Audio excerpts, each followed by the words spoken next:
There was even a time when it got so bad that I thought I was having a heart attack. It affected me physically to the point where I was in tears with heart pounding, palpitations, pain radiating down my arm, numbness, tingling, and I said, I'm dying.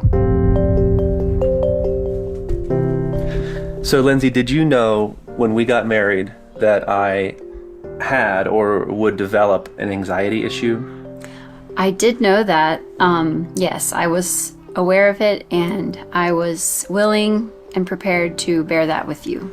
And now here we are 18 years later. We have 7 children, and the anxiety, the issue still persists. And I'm going to take you on that journey with me today to tell you the story of my anxiety issue. And at the end of the video, we'll swing back around to get Lindsay's perspective as a wife and a spouse to someone who struggles with anxiety. So join me on the journey, and we'll see Lindsay in just a moment.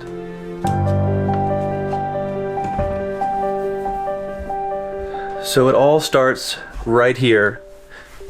Usually after I turn off the lights at night, that is when my anxiety starts to come alive. So I really only experience nighttime anxiety. Sometimes, occasionally, it'll affect me during the day, but I'm getting ahead of myself. Really where it started was many, many years ago as a teenager when, unfortunately, I had some other mental health issues and I had been using drugs at the time. I promise I'll keep this PG and appropriate for most audiences, but I do have a colorful story, so that'll be part of it too.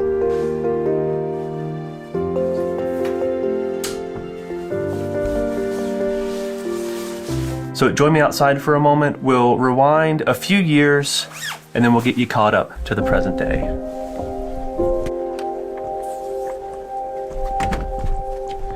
So I was 18 years old.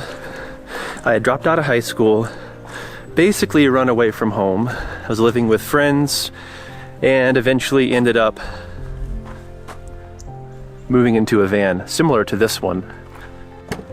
But when I was living in my van, I was basically lost in the world and just looking for the meaning of life and finding it in all the wrong places. And many of those wrong places were in the hippie culture. Suffice to say, there was drug use and drugs that affected and altered my mind. There were a few occasions where the drugs messed with my mind so much that I had, at the time, what I didn't realize was a panic attack, or basically a bad trip. And that has actually affected me and had a long-lasting impact on my life to this day. I don't know if I would have the same anxiety issues or panic attacks today if it hadn't been for those experiences. It's really hard to say, but I can point to that as one of the first times when anxiety overwhelmed me to the point of despair. Oh, and I promise this video does get hopeful toward the end, so hang in there for the good news.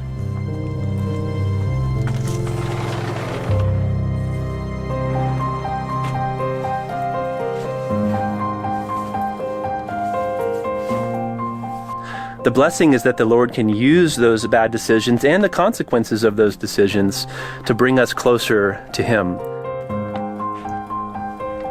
So I'm going to try to describe what anxiety looks like for me, and probably for you, in 4 different categories. The first category is stress, then we have nervousness, then we have anxiety, and then we have full-blown panic. And I'm going to use flying on an airplane as an analogy for these 4 categories. So I liken it to this. Stress is the everyday challenges of life. So imagine you're going to the airport and you've got to catch a plane. Do I have my tickets? Oh no, there's a red light. Am I going to be late? Or maybe the kids are screaming in the back seat. Who knows what it is? These are stressors, and these types of things are normal to everyone's existence. I don't know anyone who's never been stressed out. If you're not stressed out, then you're not normal. I'm just saying, because if you're human, stress is going to come. But fortunately, stress also comes and goes.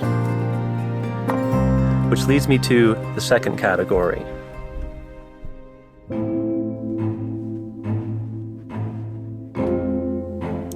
The second category I would call nervousness. So I would describe nervousness as that feeling when you first get on the plane and you're strapped in to this metal cylinder with rocket engines strapped to the side that's about to blast off into the sky. And when you first take off, you get that lump in your stomach, or it feels like your belly's dropping out.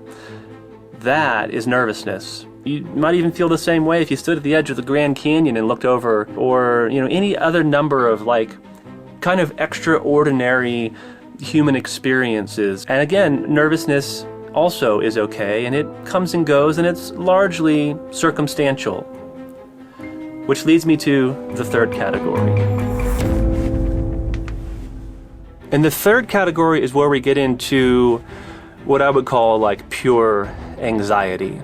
It's a pretty wide spectrum of feelings and emotions and thoughts and physical sensations. But imagine you're on an airplane, you're at 30,000 feet, and you hit some massive turbulence. And the plane begins to bounce in the sky and jump up and down, and you're lifted out of your seat. And you look out and the wings are flapping in the wind, and all you see is ocean or ice below you, and everyone just kind of holds on while the plane just rocks and shakes in midair. That is anxiety. And the thing about anxiety is it doesn't necessarily go away, because there's this thought or this feeling or this sensation that at any point in time, this whole thing could just drop out of the sky. Am I safe? What happens if an engine goes out? Are the wings going to break off? All these questions start to swirl around and can really start to take over your mind, and you might get a physical tingly sensation or shortness of breath or racing thoughts. All of these things are anxiety and adrenaline just rushing through your veins. And if you have those events or a series of those events on an ongoing basis, consistently over things that are maybe less dangerous or less terrifying than an airplane ride, that's really what kind of an anxiety issue is, as far as I'm concerned. Now, I'm not trying to diagnose you. If you have these issues, I highly recommend talking to a friend or a professional. This is just my own personal experience. Which leads me to the last category, which is panic. And panic is when the plane is actually going down. Panic is when the wing breaks off or the engine dies and the plane is on fire, spiraling out of control, headed toward Earth, and you have no hope of survival. Panic is nothing can save you, you're going to die. It is the most absolutely terrifying thing a human being can feel. Obviously, if you were in a burning plane that was crashing to the earth, you would panic.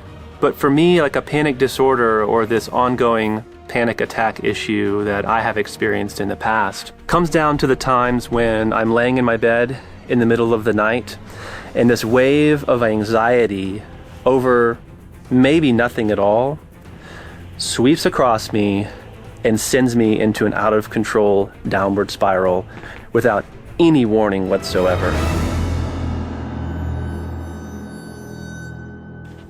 So for me, that's my greatest fear, is fear itself, and not knowing when the anxiety will strike and when it will spiral into panic. It doesn't happen often, but when it does, it gets my attention.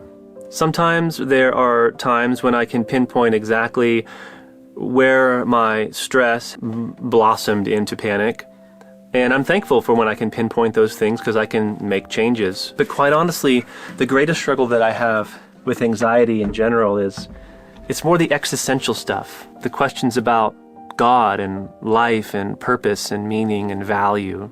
Those are the things that keep me awake at night.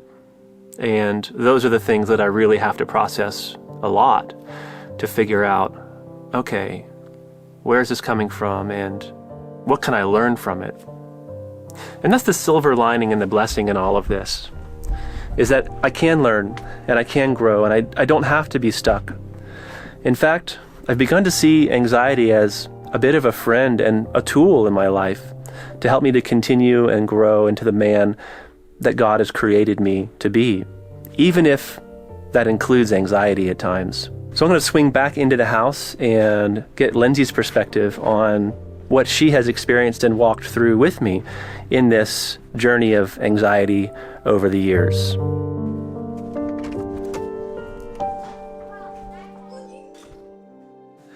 So Lindsay, I have discussed with our friends here, I've made up this like stress anxiety scale. Where on that scale, from your observation, do you feel like I live most of the time? Yeah, I would say like 4, maybe 5 sometimes. Like on average, on any given day? Yeah. Okay. I would say that's accurate. Where do you think that comes from? The anxiety, I think it comes from sometimes like just having a lot of things on your plate, a lot of responsibility, and then processing the weight of that. And also just sometimes it's like the bigger like life questions that cause you anxiety more so than like the specific little details of the day. Yeah, I don't get bothered by little things. I get really bothered by big things. So I guess my wife knows me well. Cheers. So. Cheers to that. So I have an active mind. I have a wild imagination. I'm driven by productivity. I am motivated by creativity. And so like I think I'm a perfect storm for someone who would have an anxiety issue. There was even a time when it got so bad that I thought I was having a heart attack.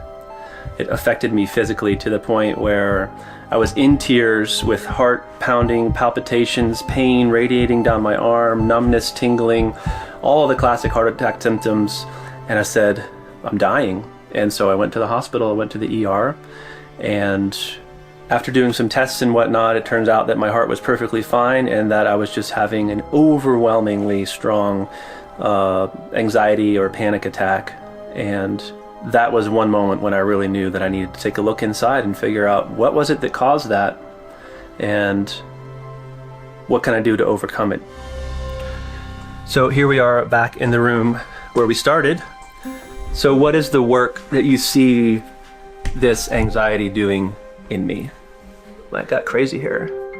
I feel like in those times where you've had like a panic attack or like just overwhelming anxiety, it has been a time where God has really spoken to you. And I think sometimes the anxiety comes from like a fear of losing control.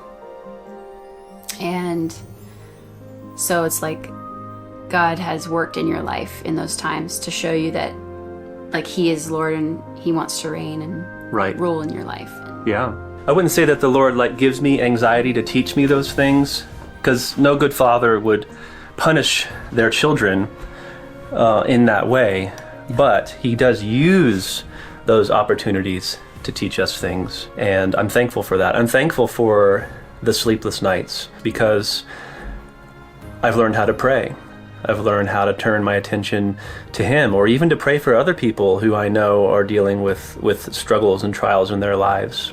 So perhaps it's a tool in that way. There's all different ways of looking at it. And yes, it's miserable and it's hard and it's borderline terrifying at times, but yet I don't want to miss an opportunity. So I just give it to the Lord, say, Lord, teach me and use me and show me what more you want to do in my life. I hope that's an encouragement to some of you that might struggle with anxiety, just to look at it as an opportunity rather than a curse. I guess that's it for us. We hope that you're encouraged and inspired to take control of your anxiety, the stress in your life. We just want you to have a sense of hope and peace, that God is in control even when things seem out of control, and that we can give our problems, our worries to Him, and we can learn from them as well. So go in peace. We love you guys. God bless you, and we'll see you next time.